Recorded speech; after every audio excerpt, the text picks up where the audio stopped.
there. It sounds like it's choking on something.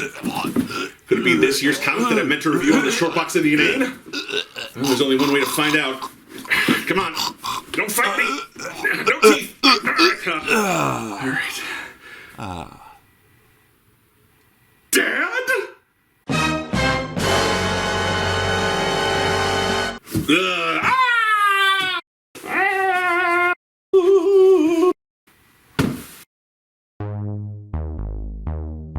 Hey, Bing, why don't you start the show? Don't worry, this wasn't cannibalism. After all, I'm a block. He's only a blockhead. Grrr. Well, my boy, you've done it again, this time not so scary, as we read a comic that must have been left by the cheesy fairy. Things get meta as the last angry ghoulie swerves outside his lane into a family affair inside of this year's short box of the Inane. Ba-ba-ba-boo.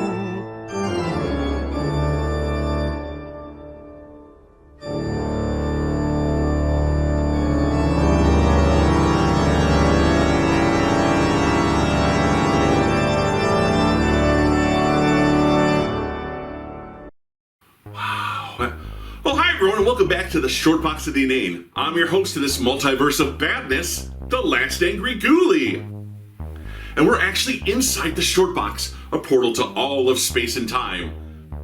So long as it's cheesy and weird. So far over the last few years, we've seen the multiverse, we've seen the Spider-Verse, but if we're actually reviewing a comic about my, not really, family, does that make this the, That's right, this is the Metaverse. Wow, you must be some sort of alternate reality version of me! That's right. What's the major difference between you and me? Well, I knew when to get out. Oh, he's gone. Okay. Well, as if you haven't seen this makeup pattern enough already, today we're reviewing a comic book about the man who inspired all of this, Svengoolie. But who or what is Sven? Man, monster, or comedy legend? Svengoolie first appeared in 1971 on Chicago's Screaming Yellow Theater. Part hippie, part zombie, the character, played by Jerry G. Bishop, was Chicago's horror host airing a variety of cheap, bad movies. One of the writers on his show was a young man named Rich Coase. When Svengoolie was canceled in 1973, Coase resurrected the character for Son of Svengoolie in 1979. He did this until canceled in 1986, but when new Chicago station WCIU launched in 1995, Svengoolie was reborn. Coase had Bishop's permission to drop the son of at this point. WCIU would go on to launch the MeTV network in 2011, taking Svengoolie nationwide. Sven now counts among his fans such viewers as Mark Hamill, character actor David Dastmalchian, and the late comic book legend George Perez. Sven even made an appearance in DC Comics, at the time under the command of Dan DiDio, not Lex Luthor, as part of the middle-of-the-book insert where he teamed with the Justice League over several months. And thus a valuable connection was made. Now, earlier in the year, Frank Miller launched his own comic book company, Frank Miller Presents, and he hired Dan DiDio as the company's publisher. This led to Svengoolie getting his own 2-issue miniseries, Svengoolie Lost in Time. As of October 2023, the second issue hasn't come out, but today we'll dive right into that first issue. Who says nepotism doesn't pay off? Svengoolie Lost in Time #1 is written by Rich Coase, Jim Roche, and Chris Faulkner, with art by Christopher Jones, Art Balthazar, and Jill Thompson. The first issue opens with good old Papa Ghoulie telling some of his classic jokes. When they bomb, his crew lets loose with the rubber chickens, but these must be by way of New Zealand as they fly back in their throwers' faces. Okay, I've often joked that I can't afford to hire people to throw rubber chickens at me on this show, but the truth is far too horrible. Let her rip! That's right. I've got a face even rubber chickens couldn't love. Sven finds a strange blinking light. Where did it come from? None of his sidekicks will take responsibility. Not Kerwin, the prehistoric chicken that helps read Sven's viewer mail. Not Tombstone, the floating mustachioed skull known for his puns. Not even Body Sorrel, the magical Egyptian sarcophagus named after a character on the Dick Van Dyke Show. Then who? Why, none other than the sinister Dr. Copay. He explains to his minion Inflated Bill that he was supposed to host the Svengoolie program, but lost the job to Sven because he had better sidekicks. The boomerang chickens were merely his first step on a master plan of revenge. Using a TV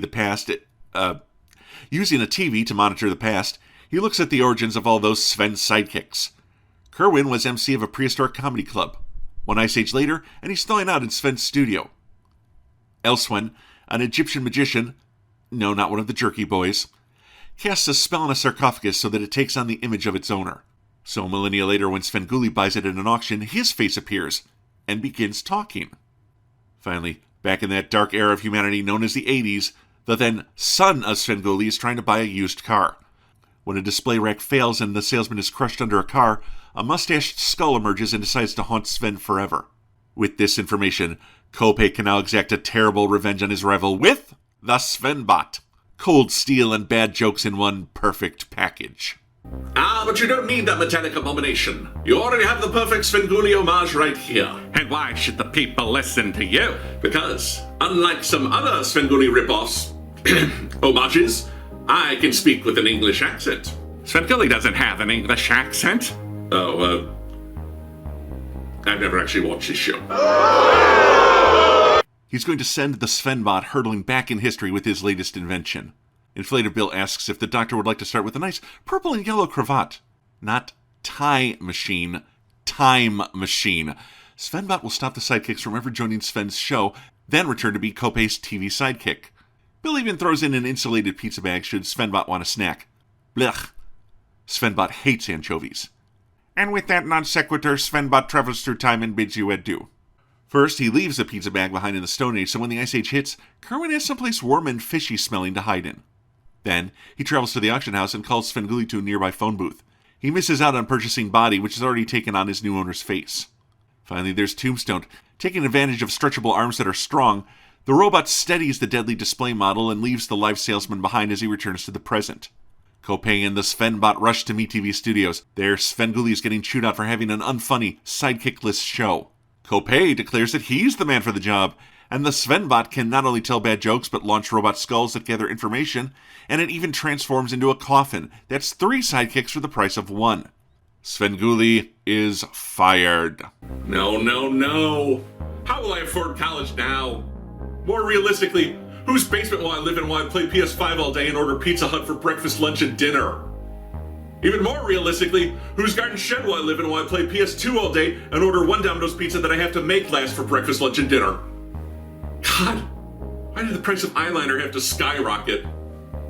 However, before he can say socialized medicine, the Svenbot turns on Kopay. He doesn't need him when he's the perfect host. Kopay is out, Svenbot is in. Kopay decides to teach that robot a lesson. He's going to put everything back the way it was. Kopay tracks Mr. Ghoulie down to the one place he could be hiding. Berwyn. Svengoolie is now making a living as a caricaturist at the local mushroom smorgasbord. Sven isn't too happy to see him after he lost his show, but Kopay has learned his lesson. He knows what it's like to hold a major TV show and lose it after 3 minutes. They need to bring back his sidekicks.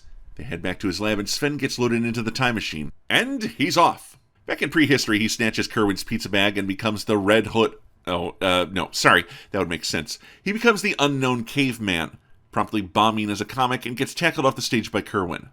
Back at the auction house, he steps in just after his past self steps out. He triggers Body's awakening and the coffin proceeds to insult his would-be buyer. The buyer leaves and the past Sven returns purchasing one talking coffin. Finally, at the used car lot, a disguised Sven challenges the Svenbot's abilities. Svenbot transforms into a car, but this has distracted him long enough that the salesman is killed. Again. Good job. We now return to the finale of Svengoolie Lost in Time #1. Hey, do you know what karate move is guaranteed to defeat evil robots, but you only have to hit it 3 times? The Svenbot is confronted by the 3 sidekicks. Their banter distracts him as Kopay uploads a flash drive, and suddenly, Svenbot's jokes don't make sense. Sven reunites with all his friends and retakes the show, as his jokes don't make sense either, but at least they're funny. Kopay is indeed grateful. With all that awful humor gone, Svenbot is the new perfect anchor for the local news. And now he and Bill just need to negotiate a fair cut of his salary since they're acting as his agent. With everything as it should be, Sven is about to close the door to the comic when we hear a doorbell ring. And it's to be continued! Actually, there is a 2-page finale introducing us to the new MeTV character Nostalgia Ferratu, but I actually think whoever Sven sees won't be seen to us until issue #2 comes out. I mean, what kind of lame-ass character has nostalgia as part of their name? No, he can do better. And there you have it! The full issue debut of Svengoolie in the comic book world. Was it just like his TV show, but with far less depth? With all the trouble Rich Koz has had with 3D, I'm not surprised he'd want something in 2D. Anyway, let's take a closer look at Svengoolie Lost in Time, number 1. It's a fun comic, but the major flaw of this Svengoolie book is that the focus is rarely on Svengoolie. We spend much more time with his sidekicks and even more time with the antagonists. We're about 2/3 through the book when Sven finally gets the spotlight put on him in order to restore his sidekicks and save his TV career. Up to that point, it's a bunch of stuff happening while he's around. I suppose if by making the focus on the sidekicks, you avoid having to dive too deeply into Sven's life, and you can just have him hang around in the background making jokes or leading a mission to save the day. We don't need to worry about his backstory. What does he do when he's not making his TV show? And that's fine, but this was more of a story set in the Svengoolie universe than it was a Svengoolie-led story. The villains, Kopay, Inflated Bill, and Svenbot were all fine. I enjoyed the punny names. The sidekicks were also funny. I do believe these origins were invented for the comic because I can't recall Body ever referring to himself as a sarcophagus before, or Kerwin mentioning his old nightclub back in prehistory. And seriously, Tombstone died right in front of Sven? That was a shockingly dark moment. Because while Svengoolie might be a horror host, he's never personally been that hung up on freaking out his fans with shock or gore. And while I might be coming off a little too critical, the art was a bit too many chefs for my taste. Although I get it, the artists are all personal friends of Rich Koz, so he wanted them to work on his comic book. That's cool, but I felt it would have worked better with one artist handling the modern-day story and one handling the flashbacks. And to be clear, I loved the cartoony style that Art Baltazar employs. They fit the tone of the flashbacks perfectly. Jill Thompson and Chris Jones are both excellent artists, but their styles clashed a bit. Chris is more about modern comic art, and Jill is more of a painter-illustrator. However, this is a minor quibble. At no point was the art in the book ever poorly done. The biggest selling point here is that Svengoolie Lost in Time number 1 is a funny book. The jokes are cheesy and dad joke level lame at times, but that's what we've come to expect from the Svengoolie TV show. It's full of crazy situations, lame puns, and funny characters. It's a fun book that really captures the Svengoolie vibe. Is it the best comic book ever? No, but people who love Svengoolie will like it. I give Svengoolie Lost in Time issue number 1 3 out of 5 stars. And I think the metaverse is receding. I'm home. I know it. I just have to go through this portal. You have got to be kidding me. One moment, please. At least I can stop bobbing up and down. I swear my knees are killing me after this episode. Hello, Mr. Ghoulie. It must be great to work with your hero. I would say with, but it's a lot of fun paying homage to someone I admire so much, yes. My hero is Spider-Man. Ooh, which one? I'm kidding, of course. It's a great choice. I love Spider-Man. He inspired me to follow a career into IT with a specialty on HTML. I don't get it. Well, every time I finish a project for a client, I ask the client, what do you think of my website? I'll take my chances in the void. I think we missed out. We should have had something about web design in that joke. Well, anyway, thank you for joining me, everyone. After that gag, I'm much happier being in a strange realm with no laws that make sense. It's a lot like being in Berwyn. Thank you for joining us, my friends. Will we be back next year? Well, I haven't learned when to make my exit yet, so yeah, probably. And a special thanks to Dad, mein Papa. To me, you are so wonderful. And also to Svengoolie, who is not my dad, but who has taught me that dad jokes can save any show from popularity. Website. Because Metaverse, Spider-Verse, it's the best I got, folks. Got any spare change, man? Oh, see you next time.